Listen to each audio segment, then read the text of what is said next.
Assalamualaikum warahmatullahi wabarakatuh. Perkenalkan, nama saya Livia Agusti Wulandari dengan NPM 24041010017 dari kelas Birokrasi dan Governansi Digital kelas I. Di sini saya akan mempresentasikan hasil analisis saya mengenai kolaboratif governance dalam pelaksanaan program Kota Sehat di Kota Batu.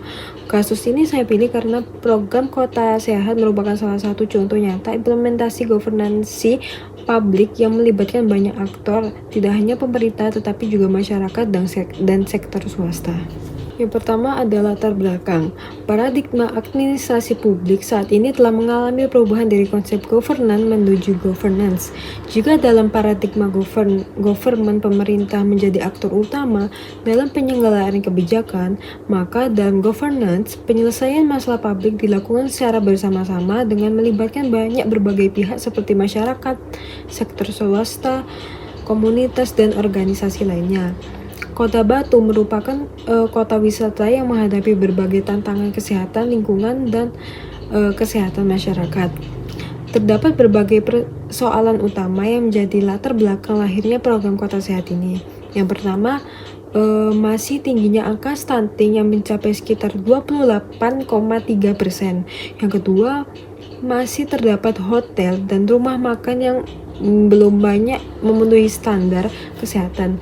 Yang ketiga, sebagai kota wisata, Kota Batu membutuhkan lingkungan yang bersih, sehat, aman, dan nyaman agar mendukung sektor pariwisata. Lalu permasalahan tersebut tidak dapat diselesaikan hanya oleh pemerintah daerah. Oleh karena itu, pemerintah Kota Batu mengimplementasikan program Kota Sehat berdasarkan peraturan bersama Menteri Dalam Negeri dan Menteri Kesehatan, yaitu nomor 34 tahun 2005 melalui kolaborasi berbagai aktor sejak tahun 2016. Lalu selanjutnya ada rumusan masalah dan tujuan. Berdasarkan latar belakang tersebut, maka rumusan masalah yang pertama yaitu bagaimana kolaboratif governance diterapkan dalam program Kota Sehat di Kota Batu. Yang kedua, siapa saja aktor yang terlibat serta bagaimana peran masing-masing aktor. Lalu yang ketiga, apa saja faktor pendukung dan penghambat kolaborasi yang terjadi.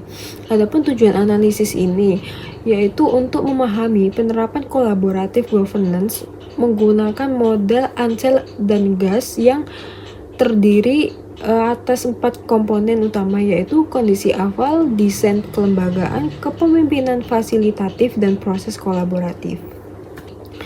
Lalu selanjutnya ada teori kolaboratif governance. Menurut Ansel and Gas tahun 2007, kolaboratif governance merupakan proses pengambilan keputusan publik yang melibatkan pemerintah dan aktor non-pemerintah secara bersama-sama dalam forum formal untuk mencapai tujuan bersama. Lalu terdapat 4 komponen untuk model ini. Yang pertama adalah kondisi awal atau starting condition. Komponen ini melihat bagaimana kondisi yang melatar belakangi kolaborasi seperti ketidakseimbangan sumber daya, insentif partisipasi, dan pengalaman kerja yang pengalaman kerjasama sebelumnya. Lalu yang kedua ada desain kelembagaan, yaitu aturan, struktur organisasi, dan mekanisme kerja yang mengatur kolaborasi. Lalu yang ketiga ada kepemimpinan fasilitatif, yaitu kemampuan kepemimpinan dalam memfasilitasi kerjasama dan menyatukan berbagai kepentingan. Lalu yang keempat adalah proses kolaborasi yang meliputi dialog tatap muka, pembangunan kepercayaan, komitmen, pengambilan keputusan bersama, serta hasil sementara yang dicapai.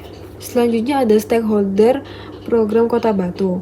Program Kota Batu dimulai berjalan sejak 2016. Program ini berfokus pada 4 tatanan utama, yaitu kawasan permukiman sehat, kawasan pariwisata sehat, ketahanan pangan dan gizi, serta kehidupan masyarakat sehat mandiri. Program ini telah memperoleh 2 penghargaan nasional. Pada tahun 2017, Kota Batu memperoleh penghargaan Swastisaba Padaba. Lalu kemudian pada tahun 2019 memperoleh penghargaan Swastisaba Wiwerda. Keberhasilan tersebut tidak terlepas dari keterlibatan berbagai stakeholder. Dari unsur pemerintah terdapat Dinas Kesehatan, Dinas Lingkungan Hidup, Dinas Pariwisata, Dinas Ketahanan Pangan, dan Bapelitbangda. Dari unsur masyarakat terdapat Forum Kota Batu Sehat atau FKBS, Forum Komunikasi Kecamatan, dan Kelompok Kerja Desa Sehat. Sedangkan dari sektor swasta terdapat berbagai perusahaan dan institusi seperti Slekta, Bank Jatim, Rumah Sakit Baptis, dan PT Teh Botol Sosro. Keberagaman aktor ini menunjukkan adanya karakteristik kolaboratif governance karena kebijakan tidak dijalankan oleh pemerintah secara tunggal. Selanjutnya ada analisis kondisi awal. Pada komponen kondisi awal ditemukan adanya ketidakseimbangan sumber daya. Program Kota Sehat tidak memiliki anggaran khusus yang berdiri sendiri. Pendanaan melekat pada masing-masing OPD sehingga pelaksanaan sering mengalami keterbatasan. Selain itu, kelompok masyarakat seperti FKBS dan Pokja Desa Sehat banyak mengandalkan swadaya masyarakat.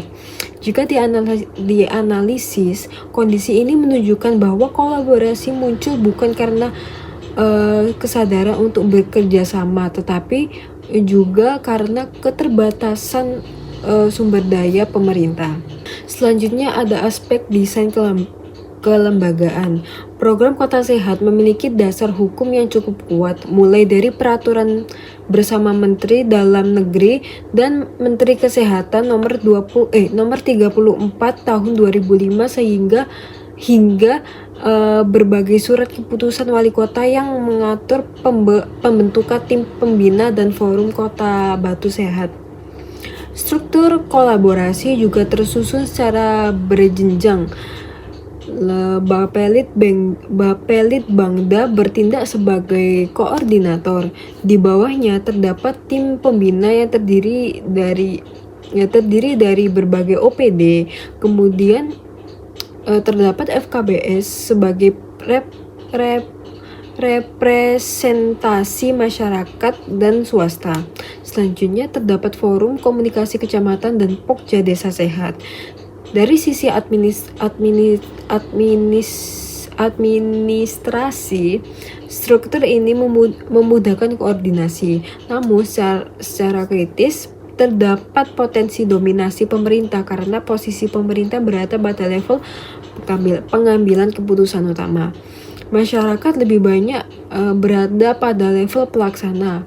Hal ini menimbulkan pernyataan apakah masyarakat benar-benar terlibat dalam pengambilan keputusan atau hanya dilibatkan untuk melaksanakan program yang telah dirancang oleh pemerintah. Selanjutnya ada analisis kepemimpinan fasilitatif.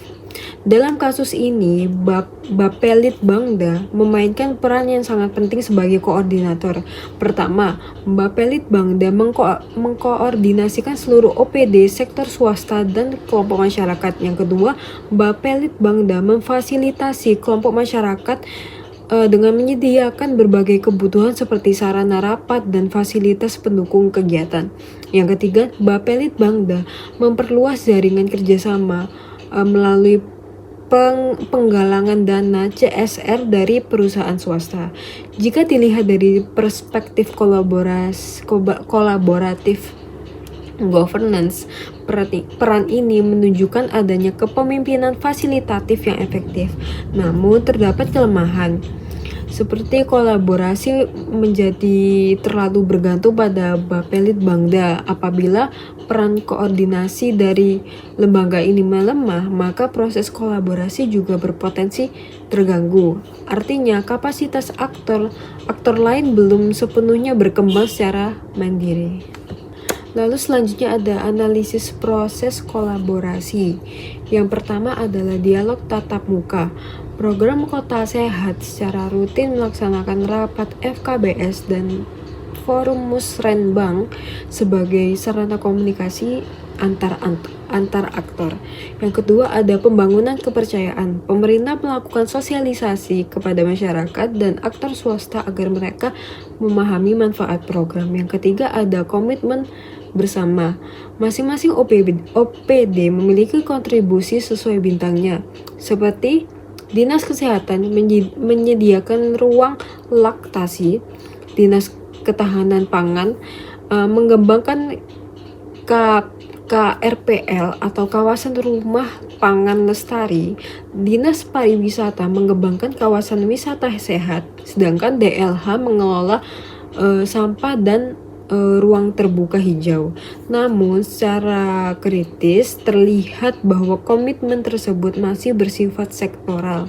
Setiap OPD bekerja pada bidangnya masing-masing.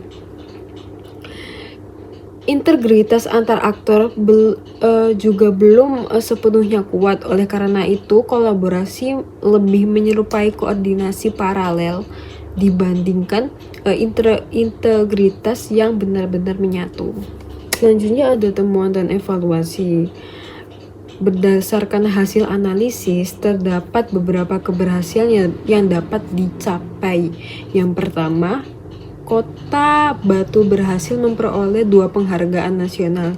Yang kedua, terjadi peningkatan fasilitas kesehatan publik seperti ruang laktasi, tempat cuci tangan, dan fasilitas kesehatan di kawasan wisata. Yang ketiga, meningkatnya kesadaran masyarakat terhadap kebersihan lingkungan. Yang keempat, terbentuknya model kolaborasi yang memiliki dasar hukum yang jelas. Namun, terdapat beberapa kelemahan juga, seperti tidak adanya anggaran khusus yang menyebabkan ketergantungan pada CSR dan swadaya masyarakat. Yang lalu partisipasi masyarakat lebih dominan sebagai pelaksana dibandingkan perencana. Lalu juga insentif bagi masyarakat juga diberikan terlambat. Selain itu, berkelanjutan program masih bergantung pada Bapelitbangda sebagai koordinator utama. Yang terakhir, mekanisme evaluasi partisipatif yang melibatkan masyarakat secara substansial masih belum optimal.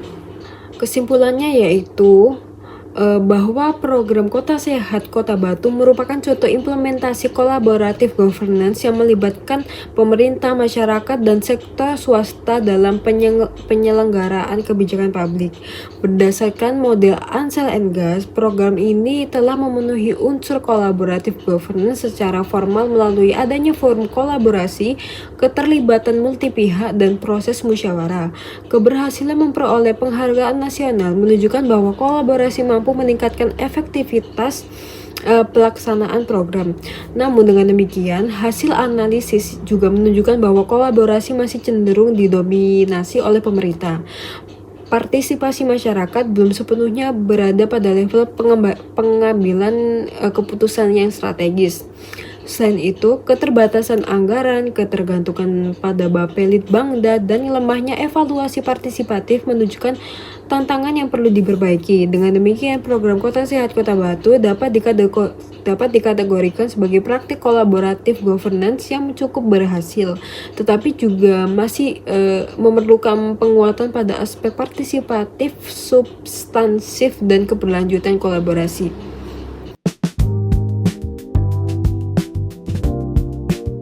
Demikian presentasi analisis yang dapat saya sampaikan. Terima kasih atas perhatiannya. Wassalamualaikum warahmatullahi wabarakatuh.